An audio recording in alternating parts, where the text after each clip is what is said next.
আসসালামু আলাইকুম বন্ধুরা, কি অবস্থা সবার? আজকে নিয়ে আসলাম এমন একটি ভিডিও যেটার মাধ্যমে আপনাদেরকে বলবো কিভাবে দারাজ থেকে কোনো একটা প্রোডাক্ট পারচেস করতে গেলে সেটার দাম অলমোস্ট অর্ধেকে নামিয়ে আনতে পারবেন। তো চলুন ভিডিওটি শুরু করা যাক।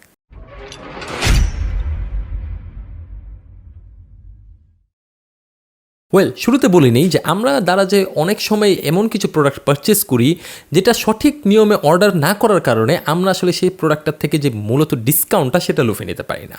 অনেকে না জানার কারণে পারি না, অনেকে জেনেও হয়তো বা মনে থাকে না, সেজন্য পারি না। তো আজকে ভিডিওটা কিন্তু আসলে সেজন্যই, যার ফলে আপনি একটা প্রোডাক্ট পারচেস করার ক্ষেত্রে দারাজে আপনি যাতে ম্যাক্সিমাম ডিসকাউন্টটা আপনি এনরোল করতে পারেন। প্রথমে যে জিনিসটা খেয়াল রাখবেন, দারাজে কিন্তু ভাই সবসময় কোনো না কোনো অফার চলতে থাকে। Any 3 for 500, any 3 for 699, any 3 for 611, এরকম টাইপের অনেক অর্ডার চলতে থাকে বা অফার চলতে থাকে। এছাড়াও তাদের 1111-এর অফার, 12-12-এর অফার, এগুলো কিন্তু চলতেই থাকে। সুতরাং এই অফারগুলো আপনি একটু ফলো করবেন, তাহলে অনেক প্রোডাক্টেই কিন্তু আপনি একটা বিশাল অ্যামাউন্টের ডিসকাউন্ট পেয়ে যাবেন। লাইক এনি 3 for 500, আমি তো ভাই 3টা প্রোডাক্ট অর্ডার করেছি এবং সেটা ভিডিও হয়তো বা অলরেডি পাবলিশ হয়ে গেছে বা সামনে হয়তো বা পাবলিশ হবে। সো এই ক্ষেত্রে আপনি যে কোনো একটা প্রোডাক্টের দাম কিন্তু আসলে আগে যে মার্কেট প্রাইস আছে সেটা থেকে অনেকাংশে কম পাবেন। সুতরাং এই জিনিসটা কিন্তু মাস্ট বি খেয়াল রাখবেন। দারাজে প্রোডাক্ট পারচেসের ক্ষেত্রে পরবর্তী যে জিনিসটা খেয়াল রাখবেন সেটা হলো শপ ডিসকাউন্ট, হ্যাঁ, বা স্টোর ডিসকাউন্ট বা স্টোর ভাউচার, এই নামেই থাকে নর্মালি। তো এই জিনিসটা একটু খেয়াল করবেন। আপনি যে শপের থেকে বা স্টোরের থেকে দারাজে প্রোডাক্টটা পারচেস করতেছেন, প্রত্যেকটা শপেই নিজস্ব কোনো কিছু ডিসকাউন্ট থাকে, যে 500 টাকা পারচেস করলে 5% ডিসকাউন্ট বা 1000 টাকা পারচেস করলে 10% ডিসকাউন্ট, এমন কিছু ডিসকাউন্ট থাকে। সেগুলো অবশ্যই প্রোডাক্ট পারচেসের ক্ষেত্রে আপনি আগের থেকে এনরোল করে ফেলবেন, কারণ নতুন সবগুলোতে কিন্তু এগুলো ম্যাক্সিমাম লক্ষ্য করা যায়। সুতরাং এই জিনিসটা একটু খেয়াল করে দেন, তারপরে আপনি আপনার প্রোডাক্টটা অর্ডার করবেন। দারাজে প্রোডাক্ট পারচেসের ক্ষেত্রে আমি যে জিনিসটা সবচেয়ে বেশি করি ডিসকাউন্টের জন্য, সেটা বা কমের জন্য কিছু টাকা, সেটা হলো আমি পিক আপ পয়েন্ট থেকে আমি আমার প্রোডাক্টটাকে সিলেক্ট করি বা আমি কালেক্ট করি।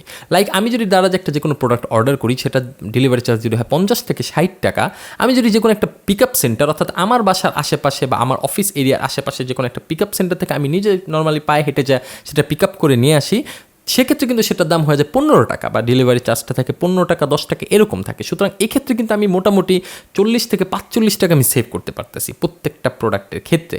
সো এক্ষেত্রে কিন্তু আপনার অবশ্যই, যদি আপনার বাসার আশেপাশেই কোনো পিক আপ সেন্টার থাকে দারাজে, তাহলে আপনি নির্দ্বিধায় সেখান থেকে পিক আপ করে ফেলবেন, তাহলে আপনার ওই যে 40-45 টাকা কিন্তু বেঁচে যাবে।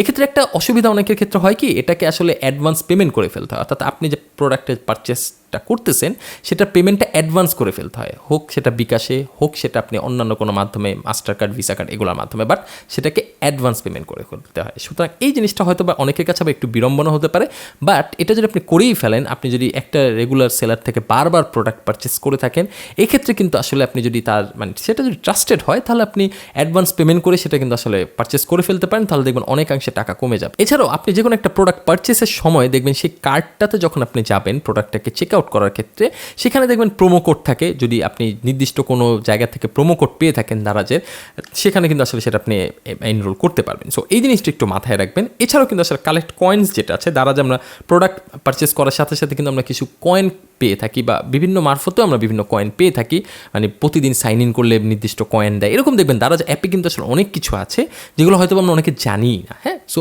ওই জিনিসটা যদি আপনি এনশিওর করেন, তাহলে দেখবেন এক্ষেত্রেও কিন্তু আপনি কিছুটা টাকা ডিসকাউন্ট পেতে পারেন। সুতরাং দেখছেন কতগুলো জায়গা আছে দারাজে একটা প্রোডাক্ট পারচেসের ক্ষেত্রে ডিসকাউন্ট পাওয়ার জন্য। সো একটু খেয়াল করে, প্রতিটা জিনিস খেয়াল করে দেন, প্রোডাক্টের দামটা কমিয়ে ফেলবেন, তাহলে দেখবেন অলমোস্ট অর্ধেক দামে নামিয়ে আনতে পারছেন সেই প্রোডাক্টটি। সো বন্ধুরা, আজকে আমার ভিডিও এই পর্যন্তই। আমার ভিডিওটি যদি ভালো লেগে থাকে অবশ্যই ভিডিওটিতে একটি লাইক দিবেন, কোনো কিছু জানা থাকলে কমেন্ট করবেন। অবশ্যই মনে রাখবেন যে কোনো একটা প্ল্যাটফর্মে কিন্তু সেই প্ল্যাটফর্ম আসলে খারাপ করার জন্য দায়ীটা থাকে না, দায়ী থাকে আসলে আপনাদের মতো ইউজাররা বা সেলাররা। হ্যাঁ, সুতরাং দারাজকে আসলে খারাপ করার জন্য কিন্তু আসলে আমরাই দায়ী, দারাজ তো ভাই নিজস্ব দায়ী না। বাট তাদের কাস্টমার সার্ভিসটা বা আফটার যে কাস্টমার সার্ভিসটা বা তাদের কল সেন্টারে, এটার সম্পর্কে আমি অনেক বাজে বাজে রিভিউ শুনছি অলরেডি, কিন্তু কিছু টেক ইউটিউবার সেটা সম্পর্কে ভিডিও বানাচ্ছে। আমি হয়তো বা এখন পর্যন্ত সেটার সম্মুখীন হই নাই, যদি হয়ে থাকে আমিও ভাই ভিডিও বানাবো। সো আসলে পরবর্তী ভিডিও দেখার জন্য আমন্ত্রণ রইল। আল্লাহ হাফেজ।